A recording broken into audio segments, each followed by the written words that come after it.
രണ്ടാം ഘട്ടം തദ്ദേശ തെരഞ്ഞെടുപ്പ് ഇന്നാണ് നടന്നത്. ഇന്ന് രാവിലെ കോൺഗ്രസിൽ KPCC അധ്യക്ഷനും പ്രതിപക്ഷ നേതാവും ഒരേ വിഷയത്തിൽ, അതായത് പാലക്കാട് MLA രാഹുൽ മാങ്കൂട്ടവുമായി ബന്ധപ്പെട്ട മാങ്കൂട്ടത്തിനെതിരായ രണ്ടാം കേസുമായി ബന്ധപ്പെട്ട രണ്ട് നിലപാടുകൾ, വ്യത്യസ്തമായ നിലപാടുകൾ പങ്കുവെക്കുന്നതാണ് കണ്ടത്. അത് വലിയ തോതിൽ വളരെ പ്രധാനപ്പെട്ട വാർത്തയായി ഇന്ന് രാവിലെ മുതൽ വൈകുന്നേരം വരെയും ഇപ്പോഴും നിൽക്കുമ്പോഴാണ് വൈകിട്ട് വോട്ടെടുപ്പ് അവസാനിക്കാറാകുമ്പോൾ രാഹുൽ മാങ്കൂട്ടം ഒളിവിൽ നിന്ന് പുറത്തിറങ്ങി പോളിംഗ് ബൂത്തിൽ ഇന്ന് പ്രത്യക്ഷപ്പെട്ടത്. ഇന്ന് രാവിലെ മുഖ്യമന്ത്രിയുടെ ഭാഗത്തു നിന്ന് അതിശക്തമായ വിമർശനവും നിരീക്ഷണവും ചില ശക്തമായ മുന്നറിയിപ്പുകളുമൊക്കെ വന്നതിനെ തുടർന്നാണ് പ്രതിപക്ഷ നേതാവിന് ഈ വിധം ഇങ്ങനൊരു പരസ്യ നിലപാട് എടുക്കേണ്ടി വന്നത് എന്നതും ശ്രദ്ധേയമാണ്. ഇന്ന് അതിന് വഴിവെച്ചത്, ഈ ചർച്ചകൾക്കും വിവാദങ്ങൾക്കും വഴിവെച്ചത്, തുടക്കം കുറിച്ചത് KPCC പ്രസിഡന്റ് സണ്ണി ജോസഫ് തന്നെയാണ്. സണ്ണി ജോസഫ് ഇങ്ങനെയൊക്കെ രാവിലെ വെൽ ഡ്രാഫ്റ്റഡ് ആയിട്ടുള്ള ഒരു പരാതി അദ്ദേഹത്തിന് അയച്ചു കൊടുത്തു.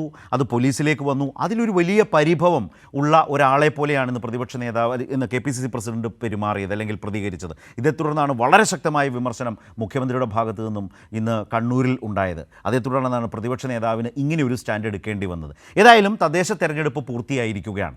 രണ്ടാം ഘട്ടത്തിൽ 7 ജില്ലകളിലും 75% കടന്ന് മികച്ച പോളിംഗ് ആയിരുന്നു. കേരളത്തിൻ്റെ മാറ്റവും മുന്നേറ്റവും മുഖ്യ വിഷയമായ തെരഞ്ഞെടുപ്പിൽ LDF ഊന്നൽ ഭരണ മികവിൽ തന്നെയായിരുന്നു. UDFനും NDAയ്ക്കും വികസനത്തിലും ക്ഷേമത്തിലും ബദൽ കാഴ്ചപ്പാടുകൾ അവതരിപ്പിക്കാനായില്ല. ജനം പണ്ടേ തള്ളിയ ആരോപണങ്ങളും ആധികാരികത ലെവലേശമില്ലാത്ത പ്രചാരണങ്ങളും നേട്ടം കൊണ്ടുവരുമെന്നാണ് ഇരു പ്രതിപക്ഷ മുന്നണികളുടെയും പ്രതീക്ഷ. ശബരിമല മോഷണത്തെ പ്രചാരണ വിഷയമാക്കാൻ കിണഞ്ഞു പരിശ്രമിച്ചു. പക്ഷേ മുഖ്യ വിഷയമാക്കി മാറ്റാൻ കഴിയാതെ പോയി. അതിന് കാരണങ്ങൾ പലതാണ്. ഹൈക്കോടതി ഡിവിഷൻ ബെഞ്ച് തന്നെ അംഗീകരിച്ച ദേവസ്വം വിജിലൻസിൻ്റെ കണ്ടെത്തലുകളാണ് തുടരന്വേഷണത്തിൻ്റെ അടിത്തറ. സർക്കാരിൻ്റെ നടപടികളിൽ ഹൈക്കോടതി യാതൊരുവിധ അതൃപ്തിയും പറയാതിരുന്നതും മുഖ്യ വിഷയമാക്കി മാറ്റുന്നതിന് തടസ്സമായി. ലീഗ് കാർമ്മികത്വത്തിൽ കോൺഗ്രസ്, ജമാഅത്തെ ഇസ്ലാമി, വെൽഫെയർ പാർട്ടി പരസ്യധാരണ തെരഞ്ഞെടുപ്പിൽ കോൺഗ്രസിന് തിരിച്ചടിയാകുമോ? LDF ഗൗരവമുള്ള പ്രശ്നമായി ഇതിനെ വോട്ടർമാർക്ക് മുന്നിൽ അവതരിപ്പിച്ചു. രാഹുൽ മാങ്കൂട്ടം തെരഞ്ഞെടുപ്പ് വിഷയമായതും UDFന് തലവേദനയായി. UDF കൺവീനറുടെ തുടർച്ചയായ സ്ത്രീവിരുദ്ധ പരാമർശങ്ങൾ മുന്നണിക്ക് ബാധ്യതയായി. രാഹുലിനെതിരെ വെൽ ഡ്രാഫ്റ്റഡായി പരാതി നൽകിയതിൽ പരിഭവിക്കുന്ന KPCC പ്രസിഡന്റിനെ തെരഞ്ഞെടുപ്പ് ദിവസം കണ്ടു. ഇതിനെല്ലാം ഒടുവിൽ വോട്ടെടുപ്പ് അവസാനിക്കുന്നതിന് തൊട്ടു മുൻപ് ഒളിവിൽ നിന്നും പാലക്കാട് പോളിംഗ് ബൂത്തിൽ പൊങ്ങിയ MLAയും കണ്ടു. അവസാന വോട്ടറായി എത്തിയതിൻ്റെ പൊളിറ്റിക്കൽ ഗുട്ടൻസ് വ്യക്തമാണ്. സണ്ണി ജോസഫ് പറഞ്ഞ പോലെ വെൽ ഡ്രാഫ്റ്റഡ് വരവ്. പോളിംഗ് തീരും മുൻപ് അവസാന മണിക്കൂറിലെ വോട്ടറാവാൻ തീരുമാനിച്ചത് ഏതായാലും നന്നായി.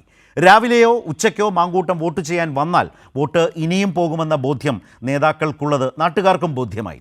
പുറത്താക്കിയ മാങ്കൂട്ടത്തെ ചുമന്നെതിരേറ്റ് പോളിംഗ് ബൂത്തിൽ എത്തിച്ചത് പാലക്കാട്ടെ ഖദർധാരികളാണല്ലോ. ഈ നാടകങ്ങൾക്കെല്ലാം അപ്പുറം നവകേരളത്തെ നയിക്കാൻ ഇനിയും വേണ്ടത് ആരെയാണ്? ജനഹിതം ഉത്തരം പറയട്ടെ.